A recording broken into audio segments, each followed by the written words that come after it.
Bueno, vamos a comenzar hoy una especie de curso o de clases o de charlas relacionado con la historia de la Iglesia en los primeros siglos del cristianismo, del siglo I y el siglo IV aproximadamente.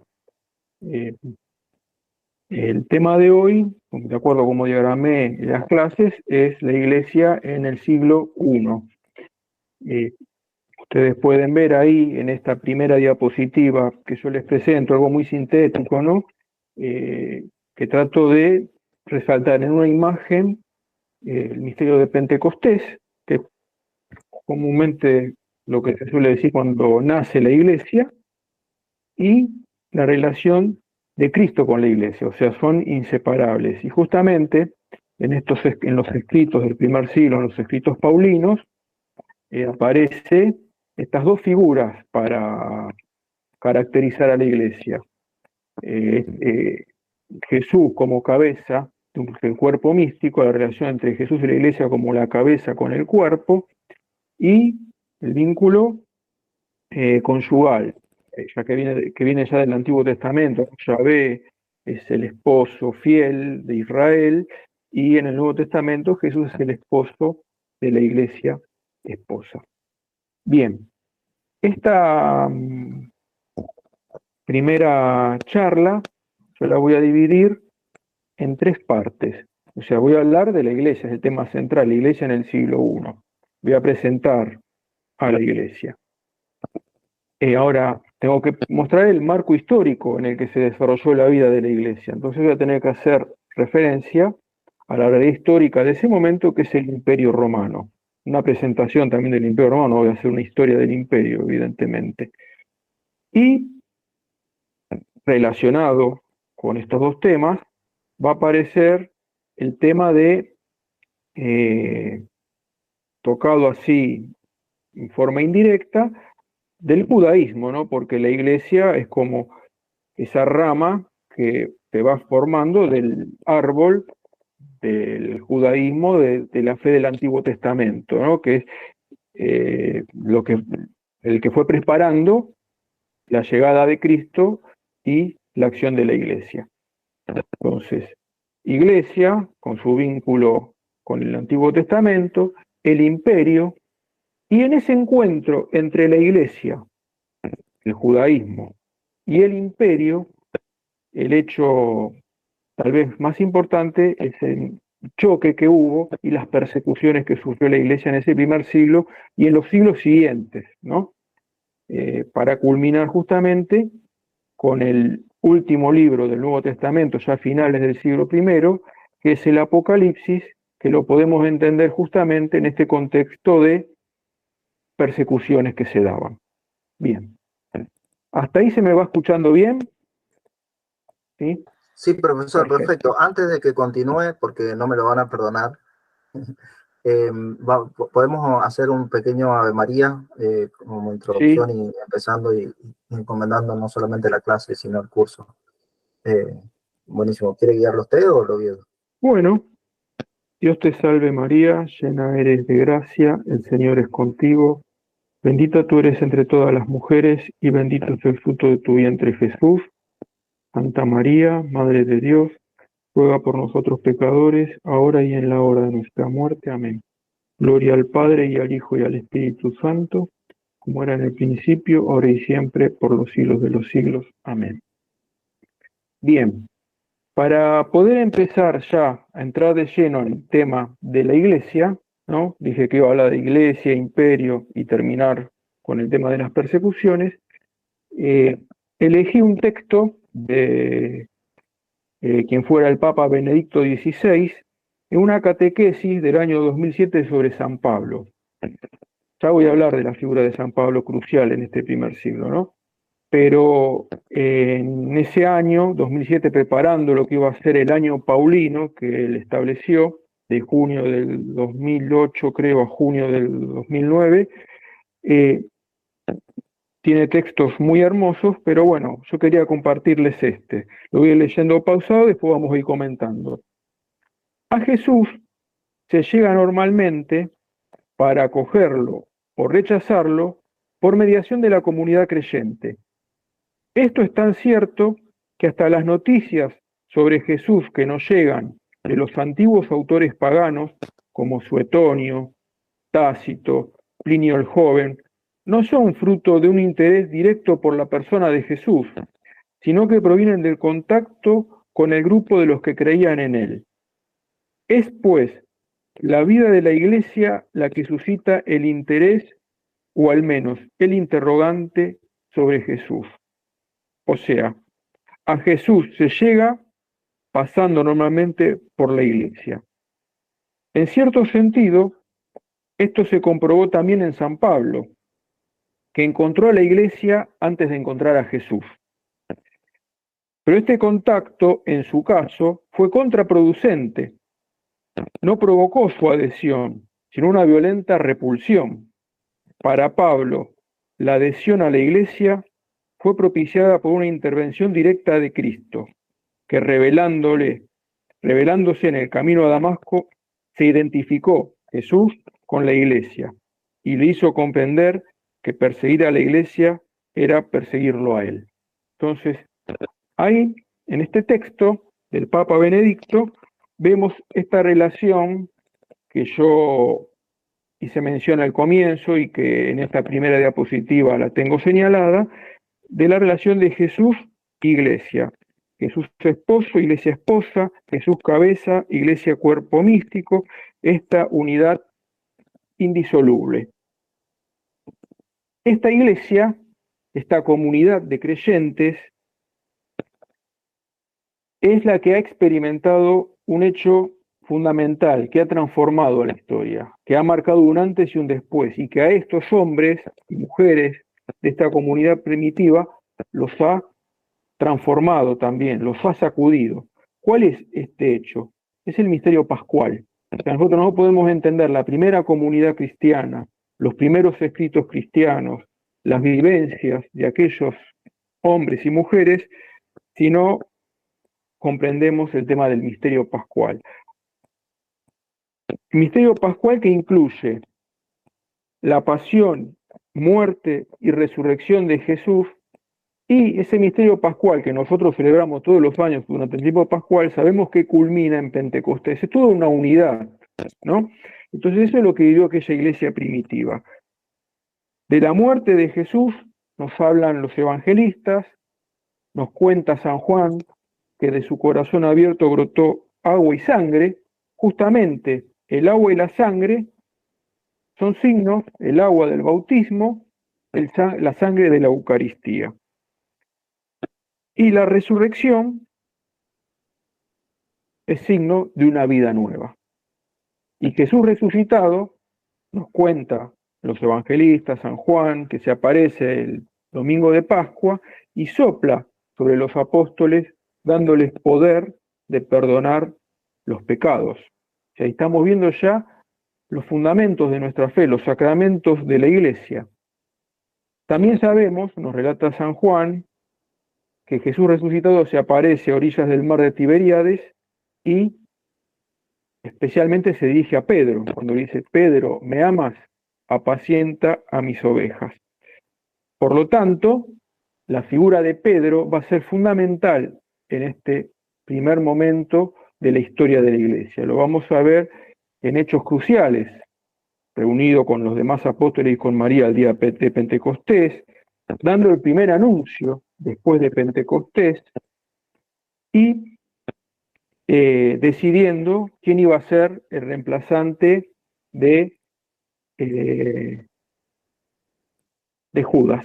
Ahí, no sé si ven la segunda diapositiva, ya pongo la figura de Pedro, la estatua de Pedro que está en la plaza de San Pedro, es muy posterior, por supuesto, al apóstol, pero bueno, es parte de nuestra civilización cristiana, y establezco la relación entre Pascua, Pentecostés y la vida de la Iglesia. ¿Y cuál es la característica de esta vida de la Iglesia? Su unidad, el papel central que ocupa Pedro en estos primeros años, y en esa comunidad, sobre todo, hay dos hechos fundamentales.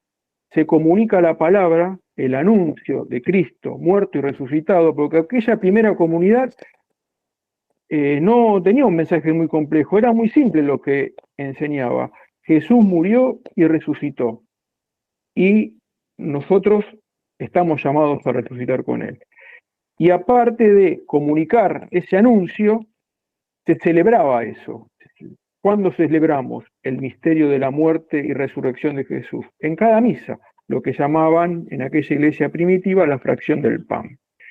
Bien, entonces esto nos da la pauta de el núcleo fundamental en torno al cual se fue constituyendo aquella primera iglesia.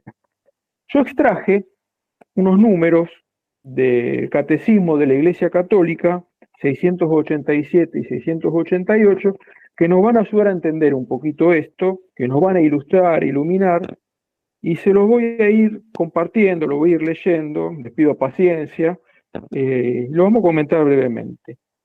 Dice: nadie conoce lo íntimo de Dios sino el Espíritu de Dios. Una cita de la primera carta a los Corintios. Pues bien, su Espíritu que lo revela nos hace conocer a Cristo, su verdad, su palabra viva. Esta iglesia primera anuncia a Cristo, pero impulsada por el Espíritu Santo. El que habló por los profetas nos hace oír la palabra del Padre. Acá ya tenemos la Trinidad: el Padre, la palabra del Padre hecha carne, y el Espíritu que nos lleva a comprender el misterio de esa palabra hecha carne en Cristo muerto y resucitado.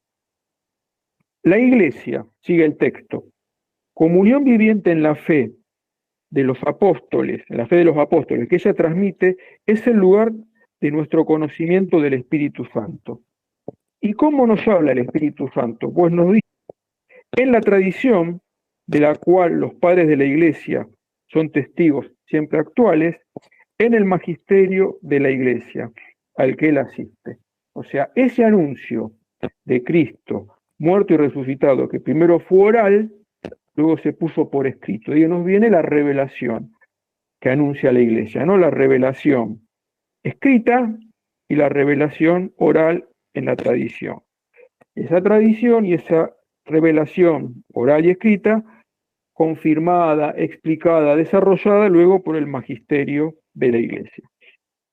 Ahora, la Iglesia no es solo anuncio, sigue diciendo el texto, es sobre todo celebración del misterio de Cristo. ¿Y cuándo se celebra Cristo? En la liturgia sacramental, a través de las palabras y símbolos, de donde el Espíritu Santo nos pone en comunión con Cristo. O sea que el anuncio y la celebración del misterio.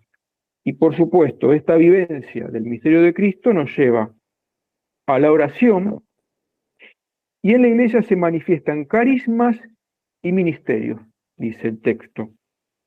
¿Por qué carismas y ministerios? En la Iglesia hay ministerios, los apóstoles, luego se fue desarrollando el ministerio de los obispos, diáconos, presbíteros, pero además hay carismas. Cada comunidad tiene su propio carisma, ¿no? El Espíritu va obrando. También el Espíritu se manifiesta en los signos de vida apostólica y misionera. La Iglesia es misionera, sale a anunciar, no se queda con este mensaje a un grupo reducido, sino que lo sale a anunciar a todo el mundo. Primero a Israel y luego a la gentilidad.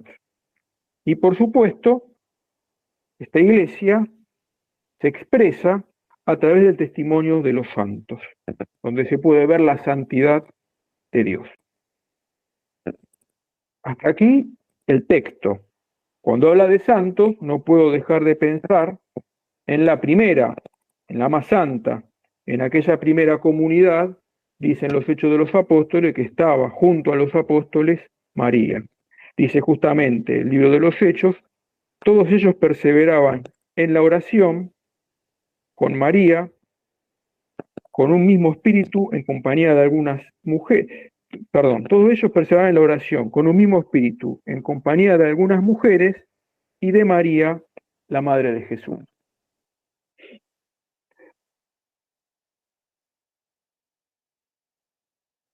Dice quien fuera en su momento el profesor Ratzinger, luego cardenal y luego papa, En un escrito del año 1968, donde se recopilaron una serie de conferencias y luego se publicó como un libro con el nombre de Introducción al Cristianismo, dice lo siguiente: la palabra católica expresa la estructura episcopal de la Iglesia y la necesidad de la unidad de todos los obispos entre sí. Es claro que, para la Iglesia visible, la unidad visible es algo más que una organización. La unidad se concreta en una fe común que se atestigua en la palabra y en la mesa común de Jesucristo. Por lo tanto, acá volvemos a algo que he tratado de reiterar. La Iglesia es una organización, tiene sus ministerios, tiene sus carismas, pero sobre todo es una fe en común, la fe en Cristo muerto y resucitado y la celebración de ese misterio en la Eucaristía. Previamente nos incorporamos a esa comunidad que anuncia y celebra mediante el bautismo. Si nosotros recorremos las páginas de los Hechos de los Apóstoles, el libro que se refiere a esta iglesia primitiva, nos vamos a encontrar con esto. Por supuesto, ya aparece también otro sacramento como la confirmación, cuando dice que los apóstoles imponían las manos para que los fieles reciban el Espíritu Santo, los fieles ya bautizados, ¿no? Bien. Cristo, entonces, muerto y resucitado, obrando en su iglesia a través del bautismo y de la Eucaristía, y consolidándola en la unidad, dice San Pablo: un Dios, una fe, un Señor, un bautismo y una mesa.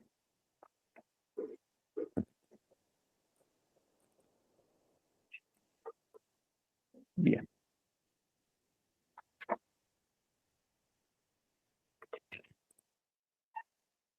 Me referí entonces a la figura de Pedro, a los Hechos de los Apóstoles, a aquella iglesia primitiva.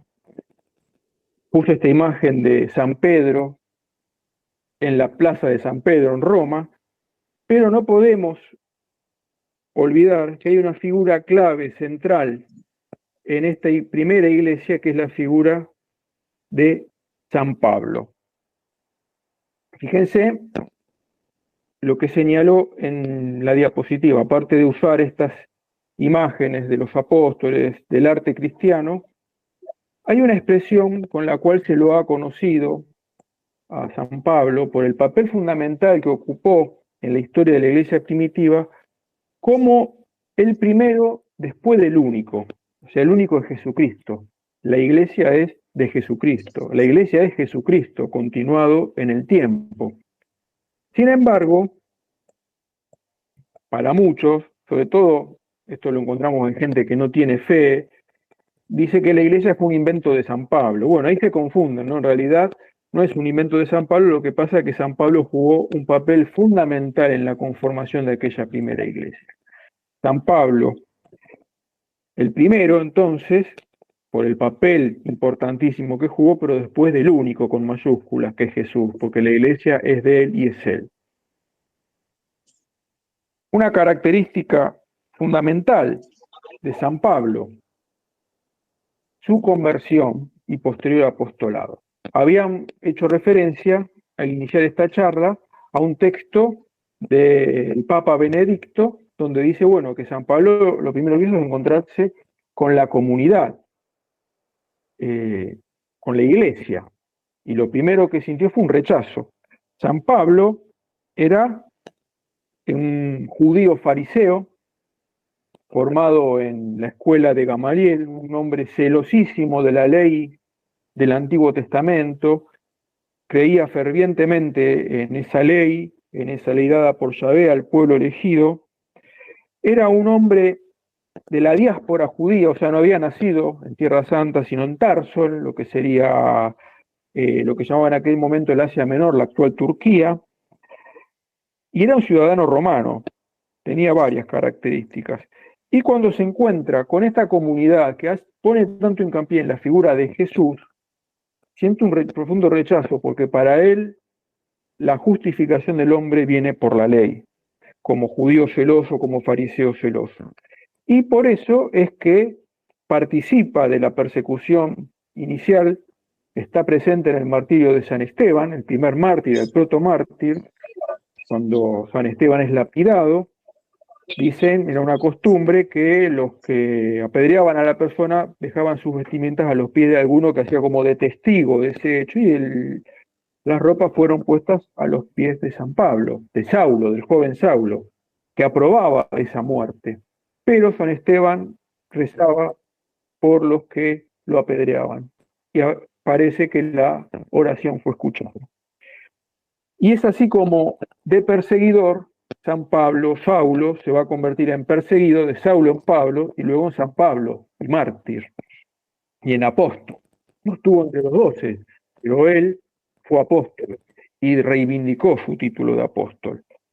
Sabemos su conversión, que fue camino a Damasco, cuando iba a buscar perseguir y llevar prisioneros a los cristianos, cuando de repente ve una luz, escucha un sonido que lo tumba del caballo, y ahí aparece Jesús diciéndole que él es a quien está persiguiendo. Acá ahí parece la identificación total de Jesús con su iglesia. Saulo, Saulo, ¿por qué me persigues? ¿Pero cómo? ¿No estás persiguiendo a la iglesia, a los cristianos, Saulo? Bien, pero la iglesia es Cristo. La iglesia es el cuerpo de Cristo y la iglesia es la esposa de Cristo.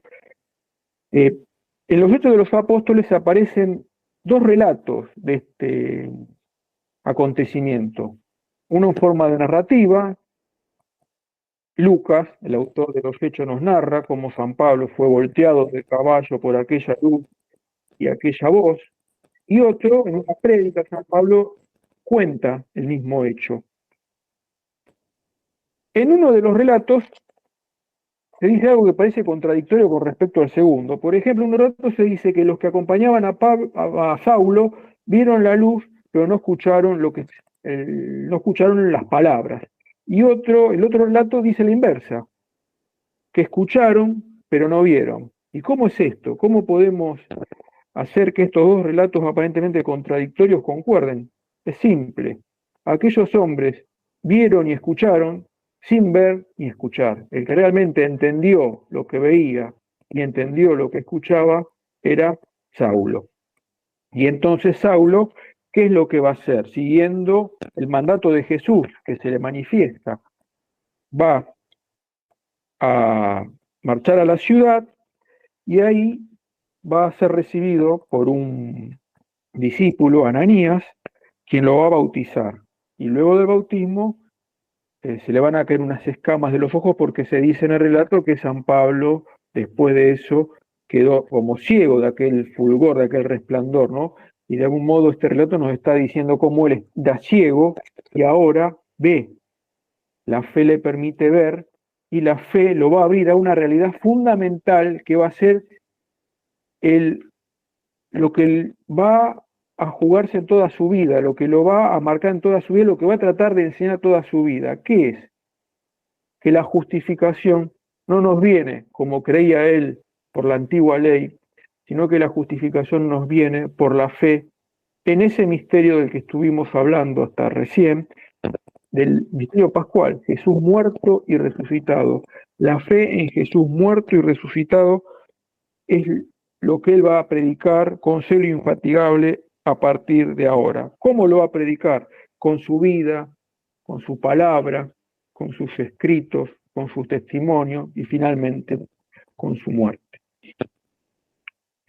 En la segunda carta a los Corintios, en el capítulo 11, versículos 23 a 28, San Pablo nos cuenta algunas de sus, entre comillas, aventuras. Dice: 5 veces fui azotado por los judíos con 39 golpes, porque ellos daban 40 menos 1 para no ser tan violentos, digamos. 3 veces flagelado por los romanos, que no tenían límites. Una vez fue apedreado hasta ser considerado muerto. 3 veces naufragué y pasé un día y una noche en medio del mar. En mis innumerables viajes pasé peligro de los ríos, peligro de los asaltantes, peligro de parte de mis compatriotas. Los judíos lo persiguieron. Peligro de parte de los extranjeros. Peligros en la ciudad. Peligro en los lugares despoblados. Peligros en el mar. peligro de parte de los falsos hermanos, que en aquella primera comunidad también hubo falsos hermanos, cansancio, hastío, muchas noches en vela, hambre y sed, frecuentes ayunos, fríos y desnudez, y dejando de lado otras cosas,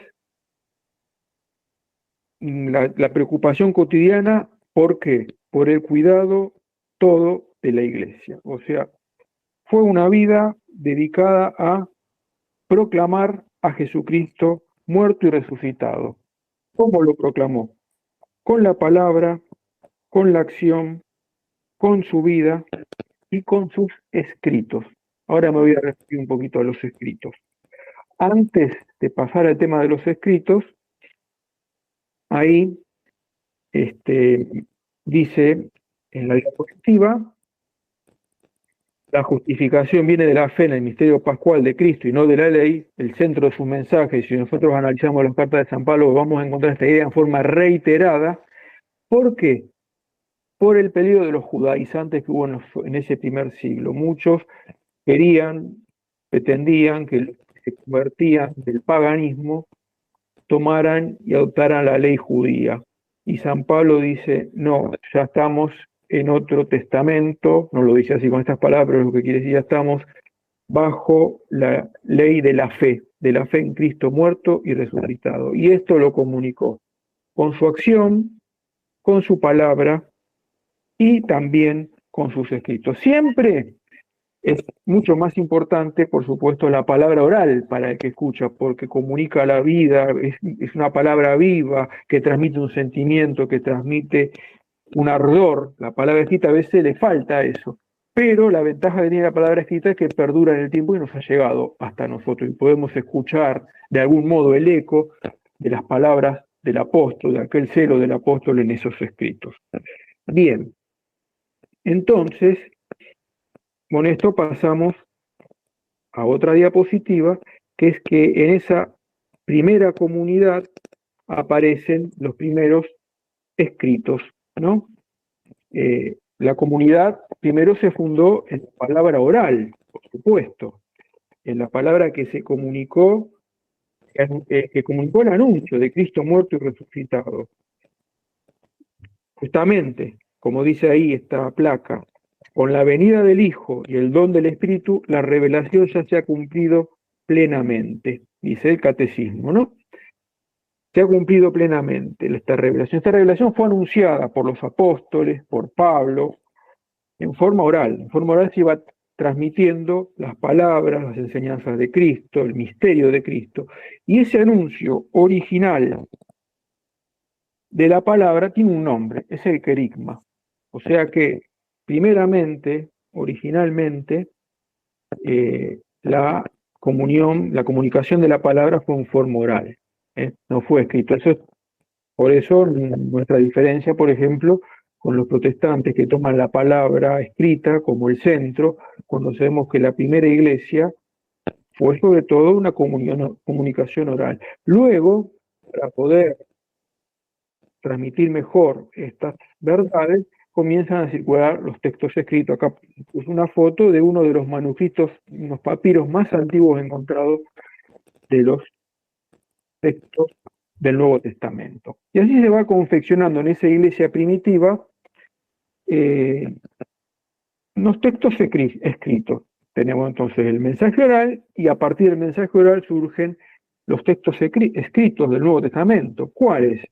Las epístolas de San Pablo, tal vez, y de las epístolas apostólicas de Pedro, de Juan, de Judas, de San Judas, ¿no? Tadeo. De estos escritos, tal vez el primero haya sido la primera carta de San Pablo a los tesalonicenses. Luego comienzan a escribirse también los evangelios, donde se va narrando justamente la vida de Jesús y el misterio pascual de Jesús. Nosotros en los textos vamos leyendo la vida de Jesús y el final, el cierre, es el misterio pascual, pero en realidad el centro de esta primera comunidad era el misterio pascual. Y desde el misterio pascual es cómo ellos leyeron y entendieron la vida de Jesús anterior al misterio pascual. Bien, estos escritos se los debemos en gran parte a algunos de los apóstoles. La primera iglesia, por lo tanto, fue una iglesia, usamos el término que fue posterior de católica, pero fue apostólica, y estos apóstoles, prácticamente todos, salvo San Juan, murieron mártires.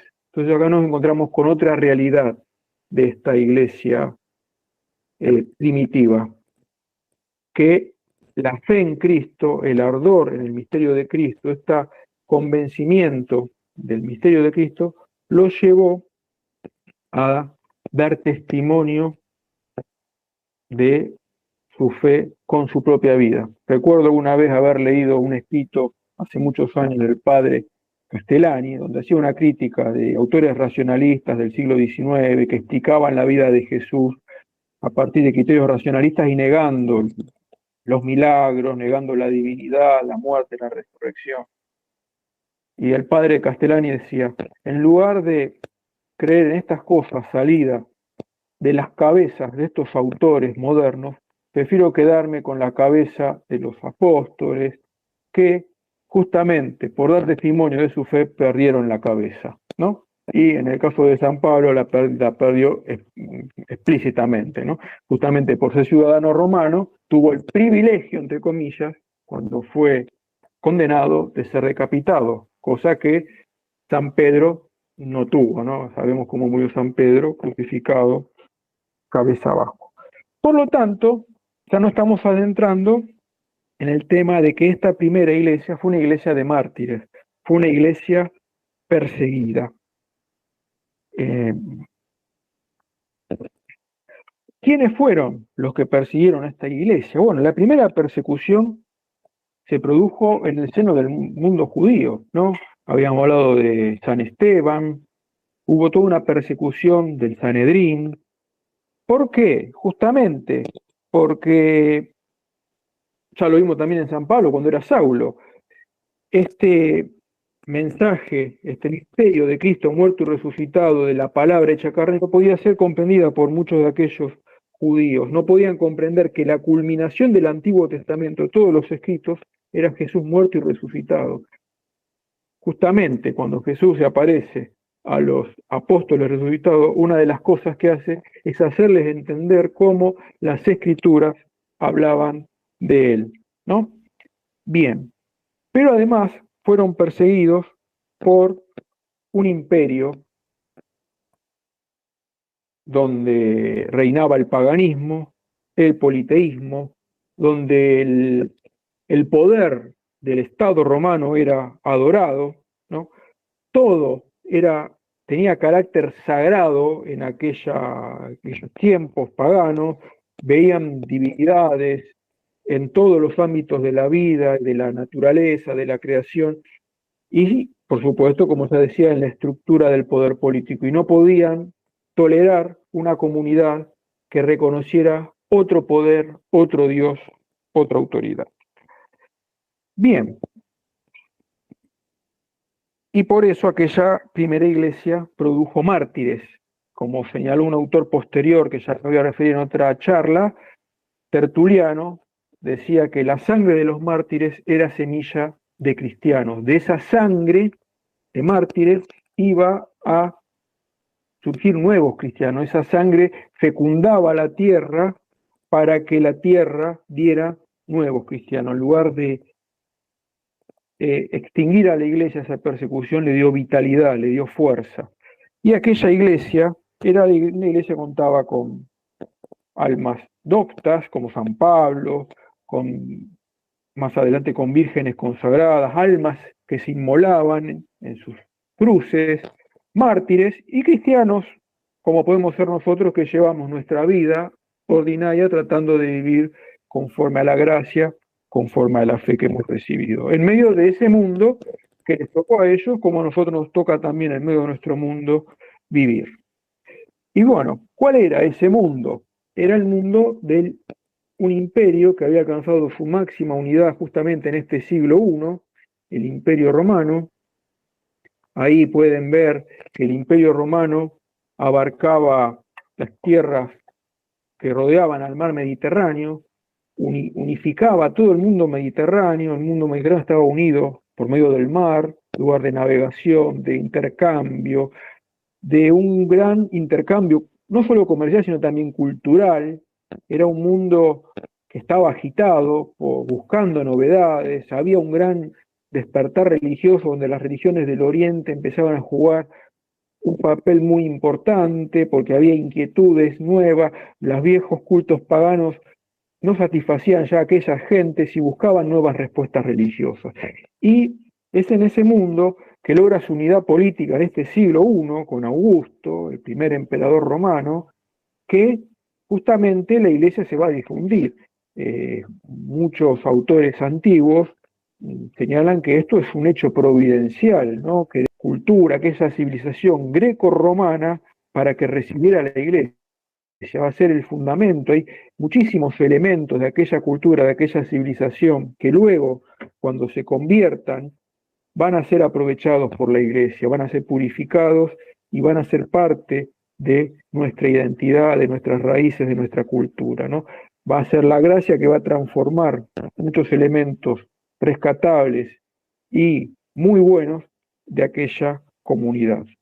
Por ejemplo, de Roma recibimos la lengua, el derecho, de Grecia, que es anterior a Roma, ¿no? Y que es la civilización de la cual se embebe la cultura romana, la filosofía, las artes, las letras. Todo esto va a jugar un rol fundamental en el desarrollo de la primera iglesia. Con esa cultura, con esa civilización se encuentra aquella primera iglesia.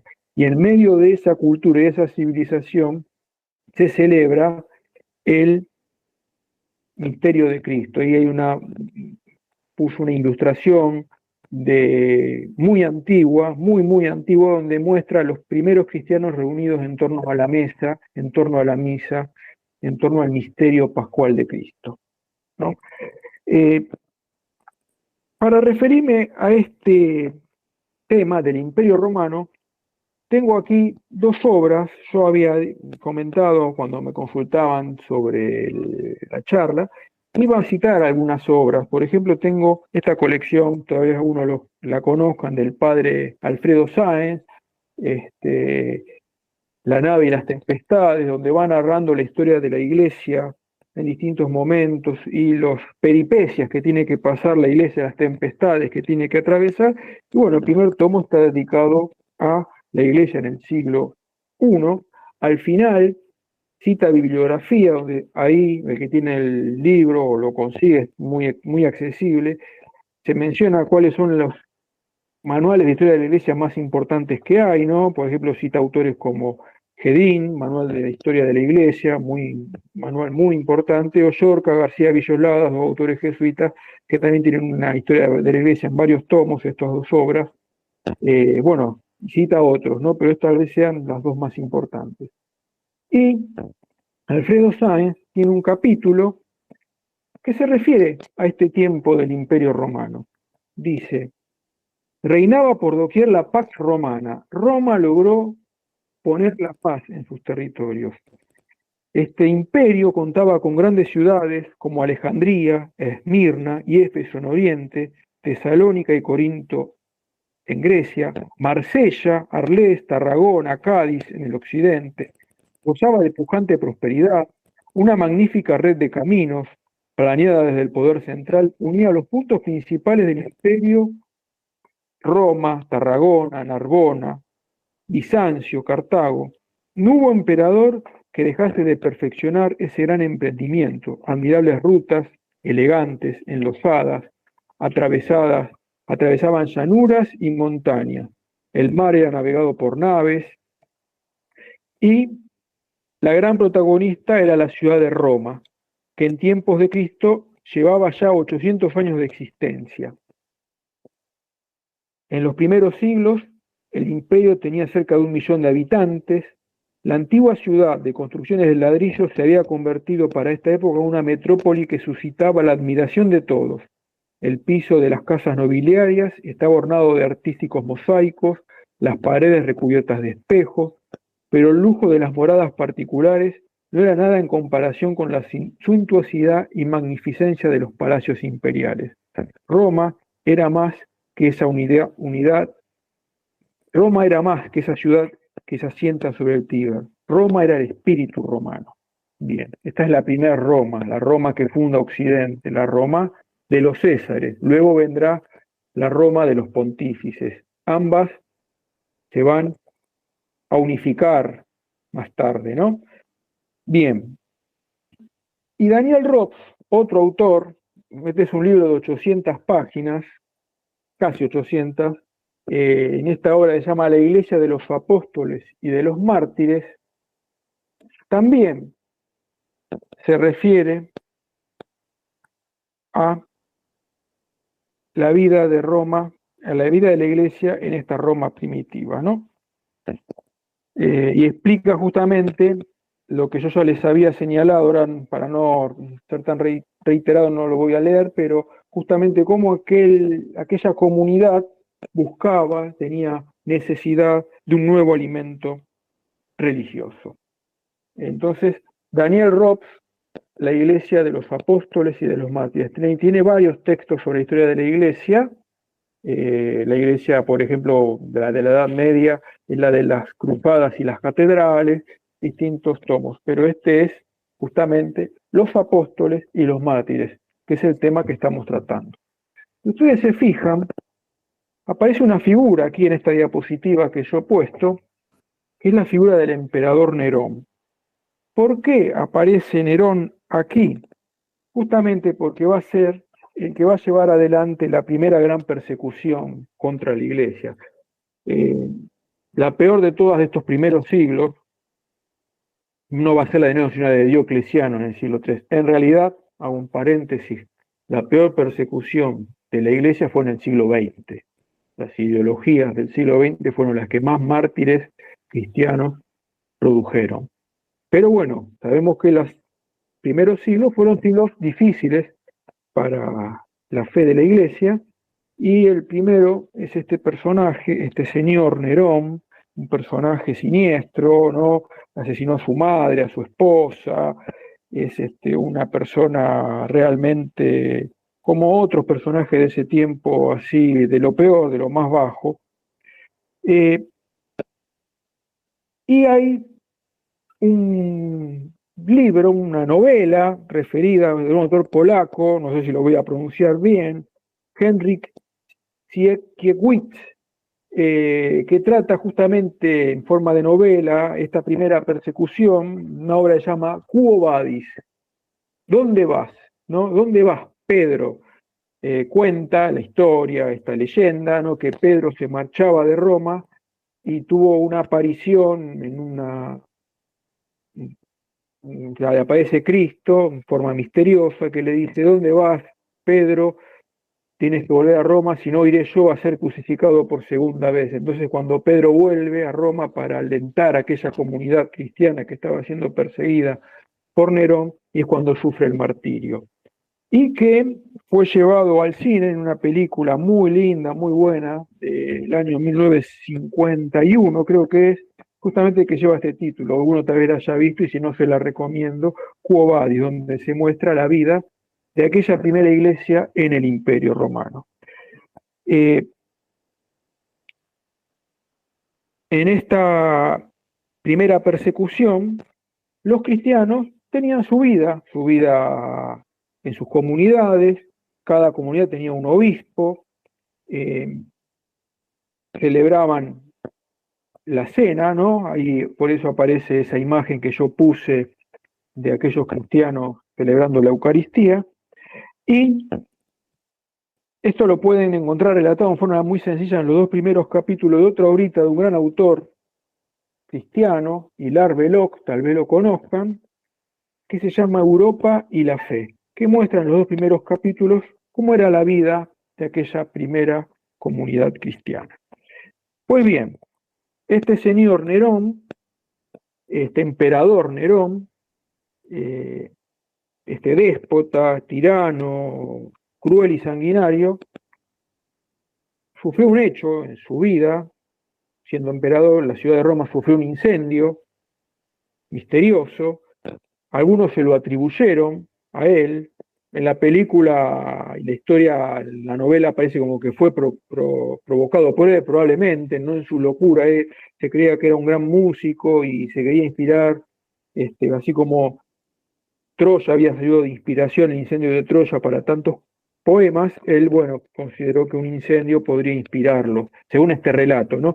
Pero más allá de que haya sido él el autor o no, como empezó a dudarse de su autoría, entonces no vio nada mejor que culpar a los cristianos de aquellos hechos y comenzar la primera gran persecución alrededor del año 60, en la cual van a morir mártires justamente Pedro y Pablo, los dos pilares de la iglesia, los dos pilares de la iglesia romana, ¿no? Roma, cuando finalmente acepte a Cristo, tiene ahí en su fundamento, en sus bases, a la figura de estos dos apóstoles, San Pedro y San Pablo. Están las tumbas de San Pedro, ¿no? La tumba de San Pedro está en la misma basílica de San Pedro, en el Bote Vaticano, y la tumba de San Pablo en San Pablo Extramuro, otra basílica muy importante de la ciudad de Roma. Y en este contexto de persecución es que aparece el último gran escrito del Nuevo Testamento, que es el Apocalipsis. Hay una imagen que se referencia a los 4 jinetes del Apocalipsis, justamente una época de persecuciones, de mártires, en ese desarrollo de la misma se escribe el Apocalipsis por parte de San Juan. Un libro lleno de imágenes, de figuras, que se denomina lenguaje apocalíptico. Ya hay otros escritos apócrifos de la época que usan lenguaje parecido. Algunos profetas de los últimos siglos usaban el lenguaje apocalíptico, y a través de diversos símbolos se hace referencia a una realidad. ¿Cuál es la realidad? La realidad de la iglesia perseguida, pero que en medio de la persecución la iglesia va a salir triunfante. En los textos, digamos, cuando se estudian los textos, se dicen que los textos bíblicos suele aparecer en los textos un tipo y un antitipo. ¿Qué es esto de tipo y antitipo? Un hecho concreto al que se refieren de su época y un hecho futuro que puede estar relacionado y al que la profecía se proyecta. Entonces, el tipo, el hecho concreto del que nos trata el Apocalipsis es de la persecución de la iglesia, que estaba sufriendo en ese siglo I. Ahora, esa persecución es de algún modo imagen, signo de todas las persecuciones que va a sufrir la iglesia a lo largo de su historia.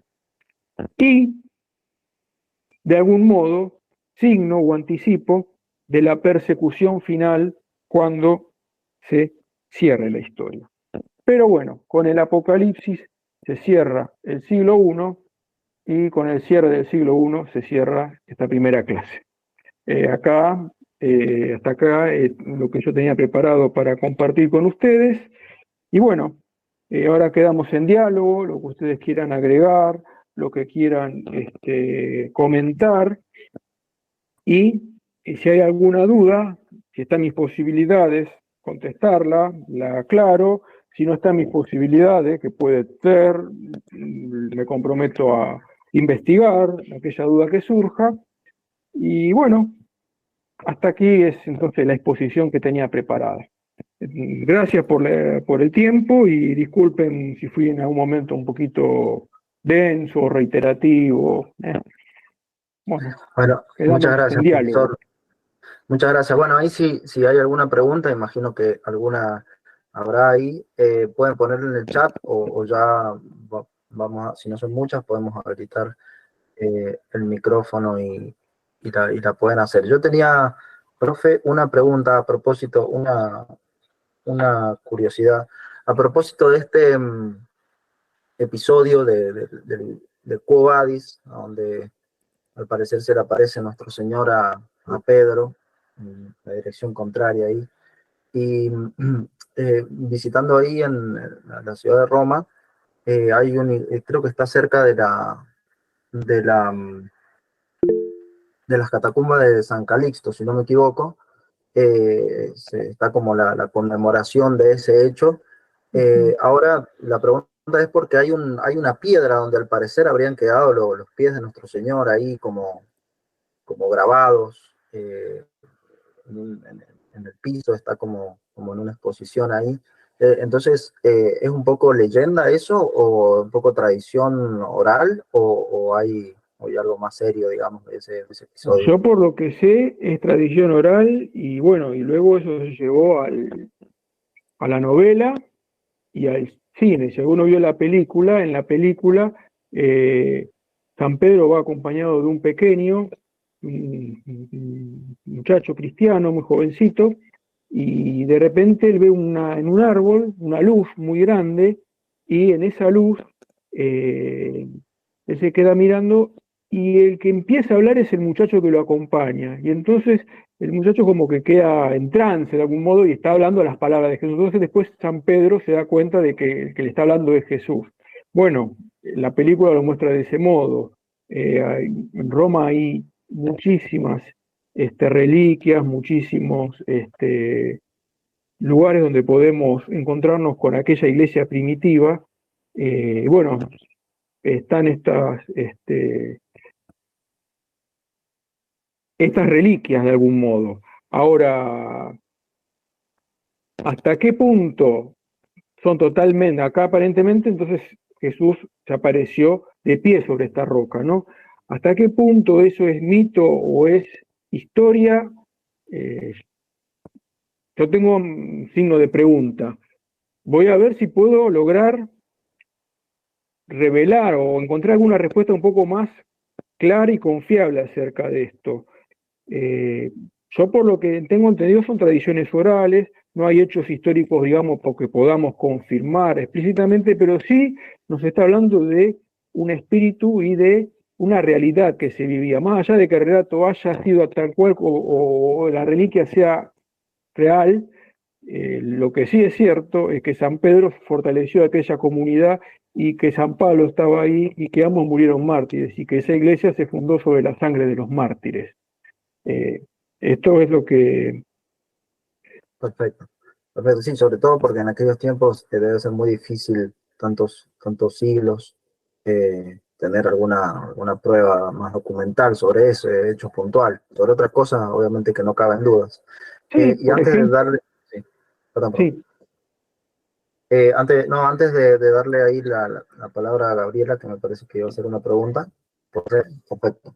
Preguntarle si ha visto una de las últimas películas de San Pablo, ¿no? San Pablo, apóstol de Cristo, que si la vio, que le pareció, si le recomienda, etcétera. La vi hace mucho tiempo, si es la misma, pero prefiero no dar opinión porque no la vi. O sea, si la vi, es una que vi hace mucho tiempo y no recuerdo este momento como para hacer un juicio de valor. Por ahí voy a investigar y voy a mirarla. Y bueno, ustedes si la vieron, por ahí, no sé qué impresión les dio a ustedes, los que la Claro, vieron. yo me refería a la última en la que actúa el mismo que hace de nuestro Señor en La Pasión de Cristo, Jim Caviezel. No la vi. Ah, perfecto. Bueno, No. le damos tiempo, profe, antes que termine el curso para que la vea y nos dé una opinión. No, es broma, es broma. Sí, Pero, sí. bueno, ahí, a ver, Quería comentar una Gabriela. cosita. Sí, Perdón, ¿quieres sí, hacer una sí, pregunta? Listo, no. sí. Sí, buenas noches, profesor. Buenas noches. Lo que yo tenía como para charlar es decir que San Pablo fue el primero después del único. ¿No desmerece un poco la figura de Pedro? Bien. Sí, eh, no, yo creo que no la desmerece. Sabemos que San Pedro es la cabeza, es el pastor, nosotros llamamos con el título que se dio posterior el primer papa. Pero bueno, sabemos que la gran labor fuera del mundo judío es la que llevó adelante San Pablo. Por eso es y en ese sentido se toma este término. Incluso mismo Benedicto en algunos escritos usa este término, el primero después del único. Y que nos sirve sobre todo para poder, digamos, no caer en esa trampa que existe, yo la he visto en algunos libros, de decir que San Pablo es el que crea la iglesia. No, San Pablo no crea la iglesia. San Pablo es el primero, entre comillas, después del único. Por supuesto que son San Pedro y San Pablo. Nosotros en nuestra liturgia celebramos a San Pedro y San Pablo. Y en Roma, esto quería comentar, están las tumbas de San Pedro y San Pablo.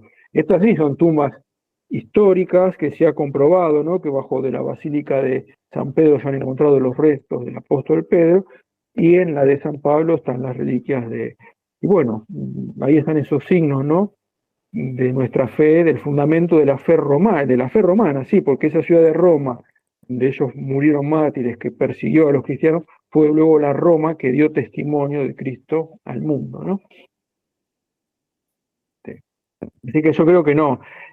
Incluso este tema que me viene a la mente algo que quería decir, por ahí en algún momento no lo dije. Yo había señalado la palabra eclesialidad cuando hablé de San Pablo. San Pablo nunca, digamos, hizo nada por sí mismo. Sí, su vocación fue única, él tuvo un ministerio propio, defendió su ministerio frente a rivales dentro de la primera comunidad cristiana que le hacían la sombra, él supo defender y plantarse, conocía cuál era su vocación, pero él fue a los apóstoles, y él se presentó a los apóstoles, y siempre tuvo en cuenta esa comunión apostólica. También es cierto que en su momento tuvo sus diferencias con el mismo Pedro, pero sin perder esa, digamos, comunión apostólica. Perfecto. Gracias, profesor. No por nada. Bueno, no sé si hay otra pregunta. Ahí preguntaban sobre el tema de apuntes o las recomendaciones que daba el profe sobre los libros. Las vamos a estar compartiendo en el aula, así en el Classroom. Ahí todo lo que podamos ir subiendo, va a haber una sección de la bibliografía recomendada y demás, para que ustedes puedan tenerla allí y bueno, repasarla cuando quieran, en el mismo lugar donde van a estar las clases también, ¿no?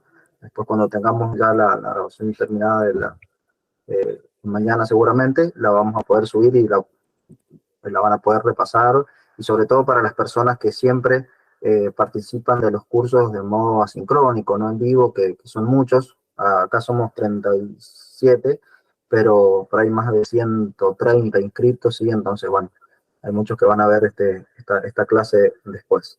Bien, si no hay más preguntas, más dudas, bueno, nos despedimos hasta el próximo miércoles. Agradecerle nuevamente, profesor, por la claridad con la que nos ha transmitido todos estos conocimientos, estos siglos, ¿sí? De tanta complejidad, ¿no? De tanto, y ahora cercanos, ¿no? Que recién acabamos de pasar nomás la fiesta de Pentecostés, la tenemos como muy presente. La verdad que nos viene muy bien para meditar, ¿sí? También nuestra tarea como apóstoles, ¿no? Siguiendo el ejemplo de ellos que bueno, que con la ayuda de Dios, ¿no? Con la ayuda de Dios, sin duda, nos trajeron, nos dieron, se transmitió la fe hasta nuestros días, hasta nosotros. Bueno, ahí veo que hay muchos agradecimientos ahí, por si no los está viendo, profe, ahí. Sí, yo agradezco las palabras que me están mandando, ¿no? Agradezco realmente todo esto. Muchísimas gracias.